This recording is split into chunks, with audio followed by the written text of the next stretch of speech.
กว่าจะมาเป็นโตเฮาในเวอร์ชันปัจจุบันมันบ่ได้ง่ายเลยสิมีไผฮู้ว่าเฮามีความพยายามมาขนาดใด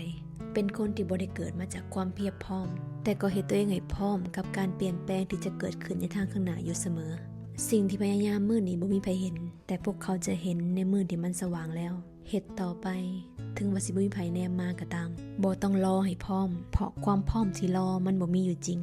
จะบ่รอให้ไผมาบอกให้เริ่มเพราะนี่มันคือชีวิตเฮาอย่าท่าแรงบันดาลใจจากไผ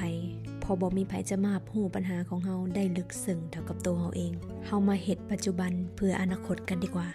ทุกๆมื้อที่ได้ลงมือทำมันคือการบ่มตัวเองถึงสิบ่มีไผเห็นก็บ่ฟ้าวให้ผู้ใดแนมมาพัฒนาตัวเองไปเรื่อยๆจนกว่าจะมีคนบอกว่าชีวิตเฮาโคตรจะมาไกลหากได้ยินเสียงผ่านเข้ามาในหูว่าคนแบบเฮาบ่น่าจะเฮ็ดได้นั่นแหละคือเสียงของความท้าทายเสียงนี้เลยคือแรงบันดาลใจ